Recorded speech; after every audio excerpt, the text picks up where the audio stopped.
കോടിക്കണക്കിന് രൂപയുടെ വികസനം ഒക്കെ നടത്തിയിട്ടുണ്ടെന്ന് അദ്ദേഹം പറയുമ്പോഴും ജനങ്ങൾക്ക് മനസ്സിലാക്കാൻ പറ്റുന്ന ഉൾക്കൊള്ളാൻ പറ്റുന്ന ഒരു വികസനവും ഈ നാട്ടിൽ അദ്ദേഹം കൊണ്ടുവന്നതായിട്ട് വിശ്വസിക്കാൻ ഉള്ള വസ്തുതകളൊന്നുമില്ല എന്നുള്ള ബൃഹത്തായിട്ടുള്ള ഒരു മാസ്റ്റർ പ്ലാൻ അത് UDFിൻ്റെ മാനിഫെസ്റ്റോയിലുണ്ടാകും.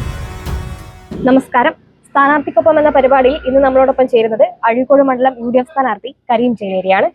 നമസ്കാരം സർ. നമസ്കാരം. എന്തൊക്കെയുണ്ട് ഇത്തവണത്തെ പ്രചാരണ വിശേഷങ്ങളും തെരഞ്ഞെടുപ്പ് വിശേഷങ്ങളും? നല്ല വിശേഷം. അഴീക്കോട് അസംബ്ലി നിയോജക മണ്ഡലം ഇത്തവണ UDF പിടിച്ചെടുക്കും എന്നുള്ള വലിയ വികാരമാണ് ഈ നാട്ടിൽ മുഴുവനുള്ളത്. അത് തന്നെയാണ് വിശേഷം. ജനങ്ങളിലേക്ക് ഇറങ്ങി ചെല്ലുമ്പോൾ എന്തൊക്കെയാണ് ജനങ്ങളുടെ പ്രതികരണം?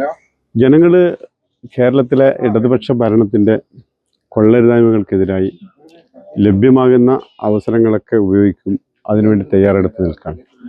അഴീക്കോടും ആ വിധത്തിൽ തന്നെയാണ്.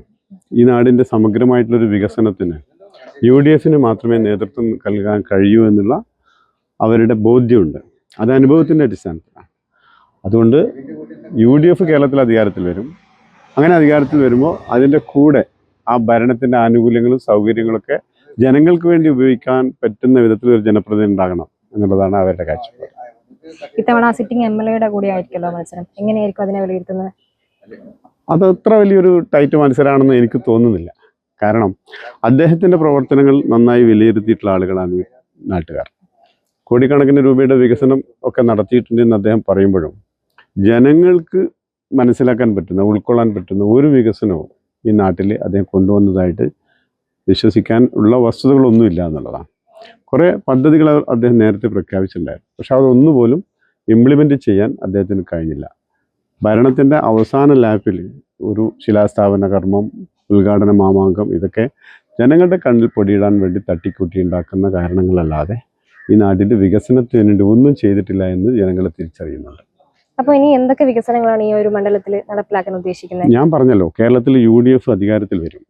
UDF അധികാരത്തിൽ വരുമ്പോൾ ഭരണപരമായിട്ടുള്ള സൗകര്യങ്ങൾ ഉപയോഗപ്പെടുത്തി ഈ നാട്ടിന് മെച്ചപ്പെട്ടുള്ള ഭരണ സംവിധാനത്തിൻ്റെ അടിസ്ഥാനത്തിലുള്ള സൗകര്യങ്ങൾ ഒരുക്കുക, അടിസ്ഥാന സൗകര്യങ്ങൾ ഒരുക്കുക എന്നുള്ളത് തന്നെയാണ് മുഖ്യമായിട്ടുള്ളത്. ഇവിടെ ഞങ്ങൾ വിഭാവനം ചെയ്യുന്ന ചില മാസ്റ്റർ പ്ലാനുകൾ, അതിലൊന്ന് സാട്ടിലെ യുവതി യുവാക്കൾക്ക് അവർ ഉപരിപഠനമൊക്കെ കഴിഞ്ഞിട്ട് കോളേജുകളിൽ നിന്നൊക്കെ പുറത്തേക്ക് വരുമ്പോൾ അവർക്ക് മതിയായ ജോലി സാധ്യതയില്ലാത്ത സാഹചര്യമുണ്ട്. അത് ഗവൺമെൻറ് സെക്ടറിലാകട്ടെ പ്രൈവറ്റ് സെക്ടറിലാകട്ടെ. ഗ്ലോബൽ ജോബ് മാർക്കറ്റിൽ അവർക്കിടെ എംപ്ലോയബിലിറ്റി ഉറപ്പുവരുത്താൻ പറ്റുന്ന വിധത്തിൽ യുവതി യുവാക്കളെ സമന്വയിപ്പിച്ചുകൊണ്ട് Azhikode inclusive incubation skill hub ace എന്ന പേരിലൊരു മെഗാ പദ്ധതി ഞങ്ങൾ പ്ലാൻ ചെയ്യാം. രണ്ടാമത്തത്, ഇവിടെ സ്റ്റാർട്ടപ്പുകൾ നേരത്തെ തന്നെ തുടങ്ങിയതാണ്. UDFിൻ്റെ ഭരണകാലത്ത് തുടങ്ങിയതാണ് സ്റ്റാർട്ടപ്പുകൾ. അത് പുതിയൊരു ഘട്ടത്തിലേക്ക് പോകേണ്ടതുണ്ട്. വാല്യൂ ആഡഡ് ആയിട്ടുള്ള പ്രൊഡക്ട്സുകൾ ഉണ്ടാക്കി ലോക വിപണിയിൽ ഇടം കണ്ടെത്താൻ പറ്റുന്ന പ്രതിഭാധനരായിട്ടുള്ള യുവതി യുവാക്കളുണ്ട് നമ്മുടെ സമൂഹത്തിൽ. അവർക്ക് അത്തരത്തിൽ അഴീക്കോടിൻ്റെ വ്യാവസായിക വ്യാപാര മേഖലകളെ ബന്ധപ്പെടുത്തിക്കൊണ്ടുള്ള സ്റ്റാർട്ടപ്പുകൾ തുടങ്ങാനുള്ള അവസരങ്ങൾ ഞങ്ങളെടുക്കും. ചിറക്കൽ എന്ന് പറയുന്നത്, ചിറക്കൽ കോവിലകം പ്രത്യേകിച്ചു പൈതൃകങ്ങളുടെ ഒരു കലവറയാണ്. ആ ചിറക്കൽ കോവിലകത്തിൻ്റെ പൈതൃകം കാത്തു സൂക്ഷിച്ചുകൊണ്ട് ലോകത്തിന് മുമ്പാകെ ആ രാജവംശത്തെയും അവിടുത്തെ പൈതൃകത്തെയും പരിചയപ്പെടുത്താൻ ഒരു പൈതൃക മ്യൂസിയം ഞങ്ങൾ ആരംഭിക്കുകയാണ്. വളപട്ടണം ഫുട്ബോളിൻ്റെ ഒരു ഹബ്ബാണ്. നിങ്ങൾക്കറിയാം, അവിടുത്തെ ആളുകൾക്ക് വലിയ കായിക പ്രേമികളാണ്.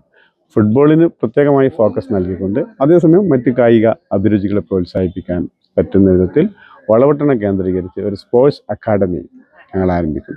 അങ്ങനെ അടിസ്ഥാന വികസന മേഖലയിൽ റോഡുകൾ, പാലങ്ങൾ, മറ്റ് സൗകര്യങ്ങൾക്കൊക്കെ പുറമെ എല്ലാ വിഭാഗം ആളുകളെയും അഡ്രസ്സ് ചെയ്യത്തക്ക വിധത്തിലുള്ള വലിയ ബൃഹത്തായിട്ടുള്ള ഒരു മാസ്റ്റർ പ്ലാൻ അത് UDFിൻ്റെ മാനിഫെസ്റ്റോയിലുണ്ടാകും. അത് അടുത്ത 5 വർഷം കൊണ്ട് ഫലപ്രദമായി ഞങ്ങൾ ഈ നാട്ടിൽ നടപ്പിലാക്കും. അപ്പോൾ സാറിൻ്റെ ആഗ്രഹം പോലെ തന്നെ എല്ലാം നടപ്പിലാകട്ടെ. Thank you.